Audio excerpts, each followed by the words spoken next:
She tapped her badge against the mirror, smiled at herself, and said, "Tyson is my +1 this weekend, and I need you to stay home. If you're there, I look like I need permission." I didn't argue. I opened my email and started unwinding every promise I'd made with my name on it. Hey friends, please subscribe and turn on notifications, like this video, and leave a comment with your impressions. This will be a great help. Thank you. We never tire of reminding you. It's all thanks to you. I'm Elliot, 44, and this happened in Charleston, South Carolina, in mid-July when the air feels like warm fabric and everything smells like salt and sunscreen. I work as an operations supervisor for a local distribution center. My life is schedules, invoices, and making sure agreements match what actually happens. I'm not a loud person. I don't do scenes. If something is wrong, I fix it with steps. My girlfriend at the time was Serena, 36. She was the membership director for a coastal business association, the kind of organization that runs luncheons, sponsored dinners, ribbon cuttings, and a big annual weekend retreat for executives. Serena was great at rooms. She could make small talk feel like a contract. She knew exactly how to laugh at a joke without committing to it. When we met, I liked that she had a clear path and a strong voice. She told me she liked that I was steady and not easily rattled.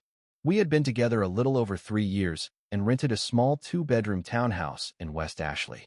We weren't married, but we were moving like we were headed there. I had put down a deposit at a jeweler for a custom ring setting because Serena had shown me what she wanted and said she didn't want anything generic. We had also put a deposit down on a private dining room at a restaurant on Shem Creek for a family dinner in late August because her parents were flying in and she wanted both families together before we made anything official. And because Serena is a planner, she had pushed for us to apply for a mortgage pre-approval through my credit union so we could start looking at small houses after the engagement. I had already sent my pay stubs and bank statements. Those weren't dreams. Those were documents. The mismatch started in a way that was easy to excuse until it wasn't. Serena began coming home later, but she wasn't tired. She was energized, like she'd been performing. She started taking calls on the back patio, turning her body away from the sliding door as if she didn't want the conversation inside the house. Her phone stopped being a casual thing and became something she guarded. Face down at dinner, always within reach. She also started dressing for the possibility of being seen.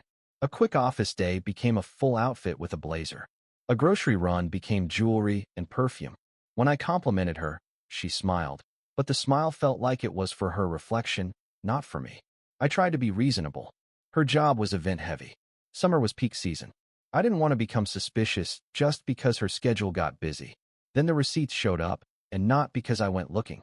We had a shared tablet in the kitchen that stayed logged into the household email because we used it for utilities, lease documents, and travel confirmations.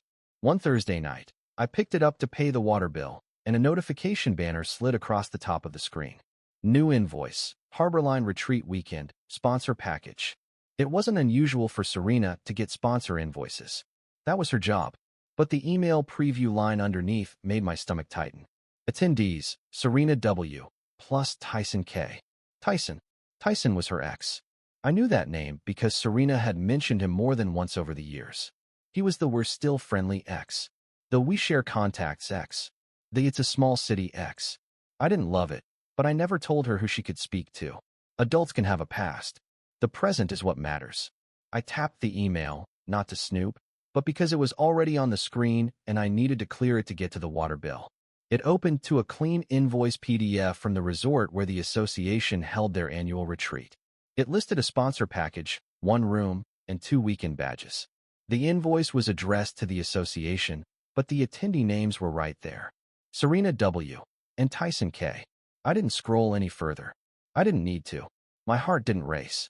It went quiet, the way it does when you realize a situation is not what you thought. When Serena got home, I kept my voice calm.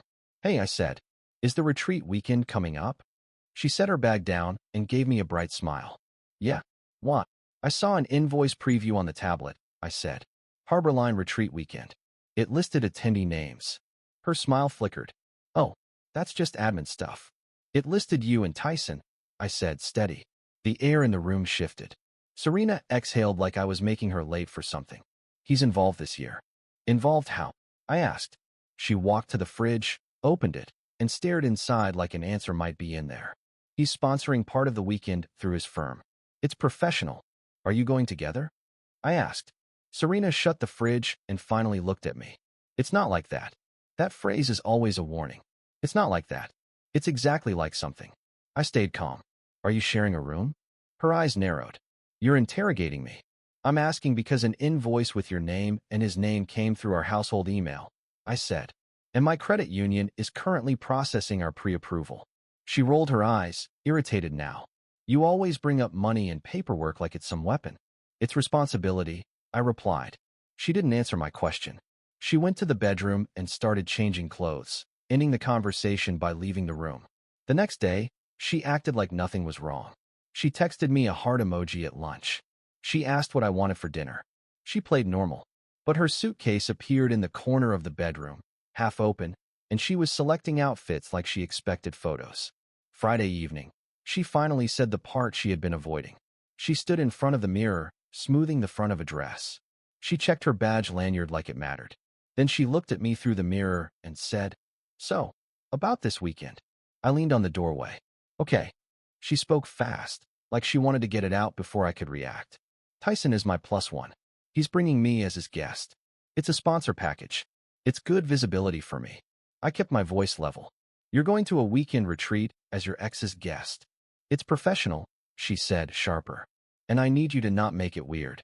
I'm not making anything weird, I said. I'm asking what the boundaries are. She turned toward me, annoyed, like I was missing the point on purpose. The boundary is that you're not coming. I blinked once. Why not? Her expression hardened, and that's when she delivered the line that flipped the switch in me. Because if you're there, she said, I look like I need permission. I need to look independent in that crowd. Independent. By going with her ex and telling her boyfriend to stay home. I didn't yell.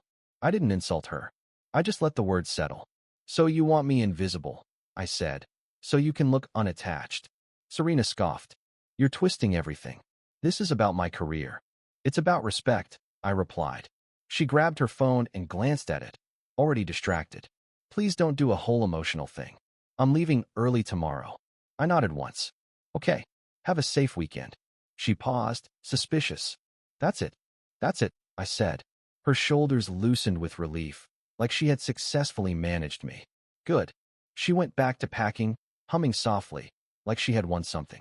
I walked to the kitchen table, opened my laptop, and did what I do when something becomes a risk. I removed my name from exposure. First, the ring deposit. I searched my email and pulled up the receipt from the jeweler. Subject, deposit confirmation, custom setting, order CHS, 9082.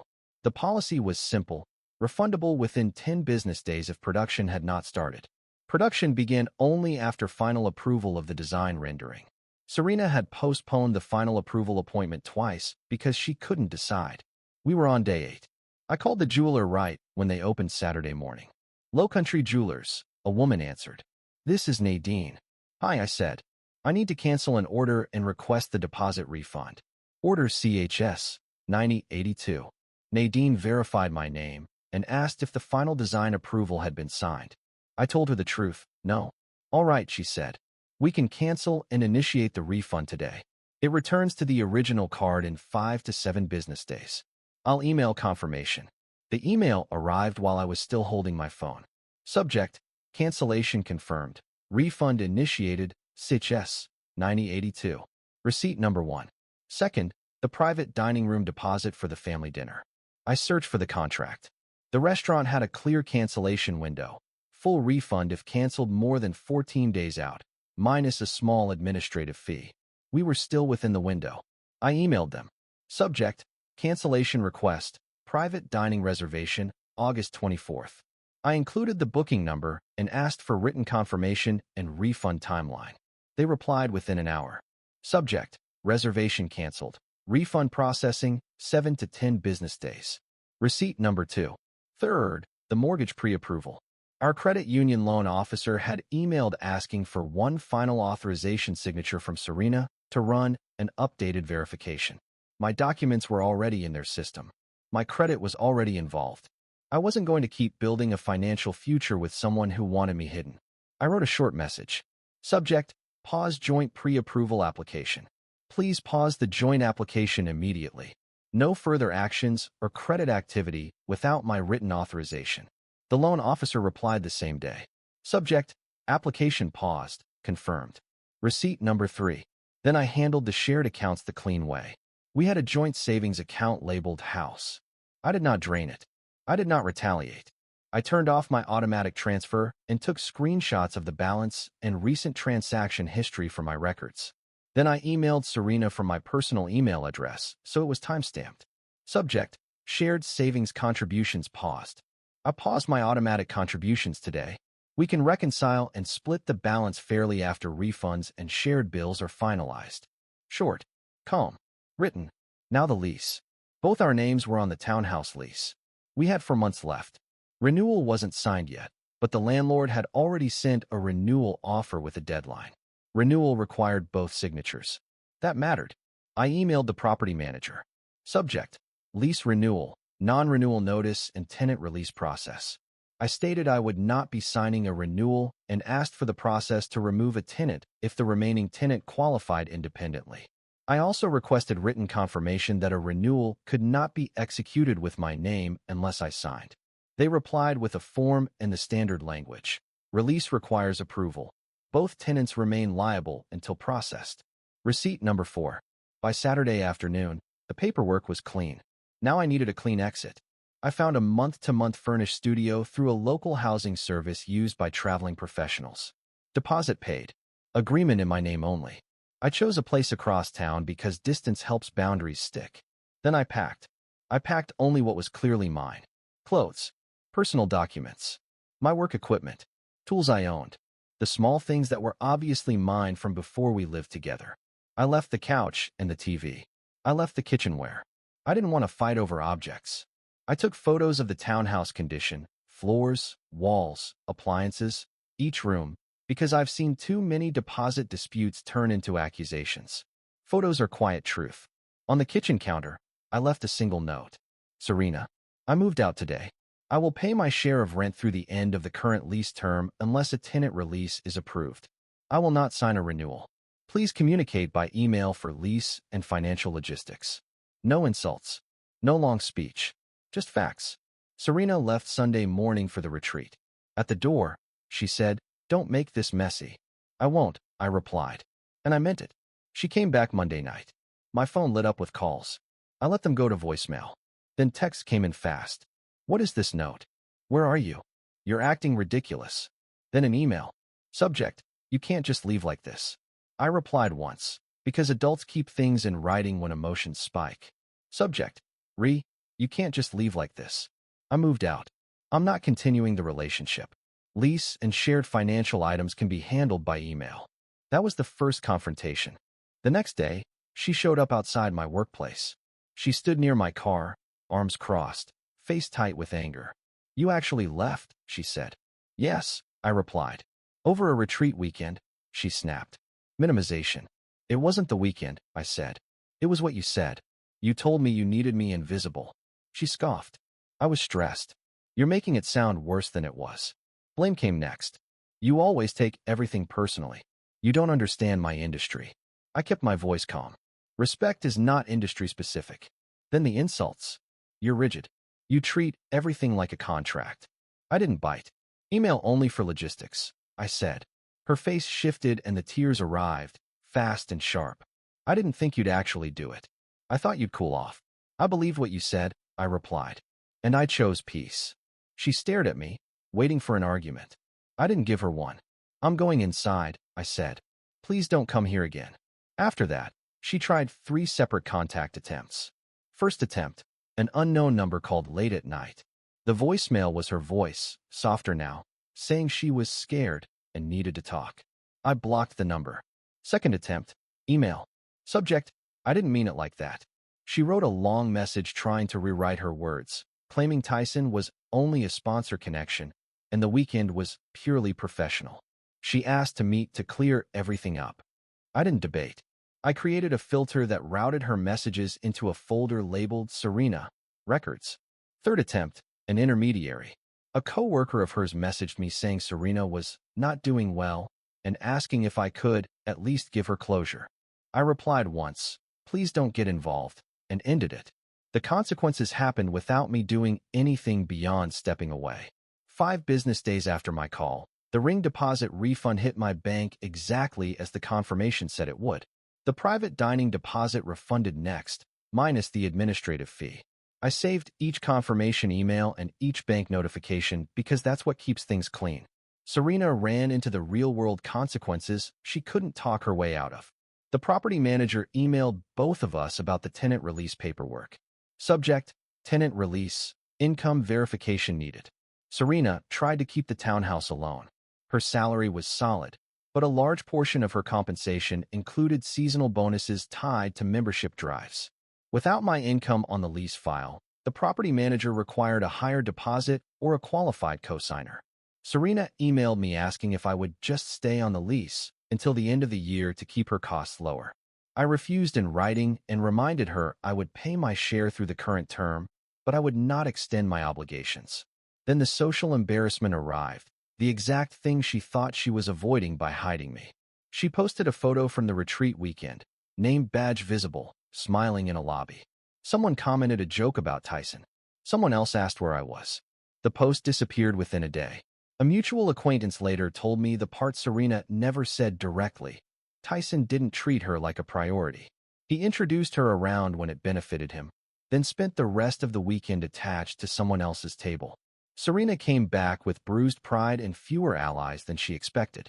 By fall, she had moved into a smaller place with a roommate because she couldn't keep the townhouse alone without constant stress. That wasn't revenge. That was math. As for me, I kept everything clean. I finished the lease obligations responsibly. I transferred utilities out of my name when the property manager confirmed move-out details. I kept my routines: work, sleep, simple meals. Life got quieter in the best way. About 5 months later, in December, I was doing fine. One Saturday morning, I joined a community shoreline cleanup on a different side of town. Gloves, trash bags, a small group of people doing something useful. I like practical actions that don't require speeches. I was tying off a bag when I heard my name. Elliot. I turned and saw Serena. She looked tired, less polished, more real. Her eyes were softer, like she had finally learned the room won't save you when you sacrifice your stability. She walked toward me slowly. "I didn't know you did these." "I do sometimes," I said. "Can we talk?" she asked. "Just a minute." "I can listen briefly," I replied, "but I'm not restarting anything." Her eyes filled. "I'm sorry," she said. "I wanted to look independent. I wanted to look impressive. And I treated you like something to hide." I nodded once. "That's what happened." She swallowed. "I didn't think you'd leave." "I believed what you said," I replied. "And I chose peace." She looked down at the ground, then back up. "Is there any chance?" I shook my head once. "No, I'm not angry. I'm finished." Serena nodded slowly, like she finally accepted the consequence she thought she could avoid with the right words. "I hope you're okay," she whispered. "I am," I said. "Please take care of yourself." If someone told you to disappear so they could look better, what would you do? Tell me in the comments and let me know where you're watching from.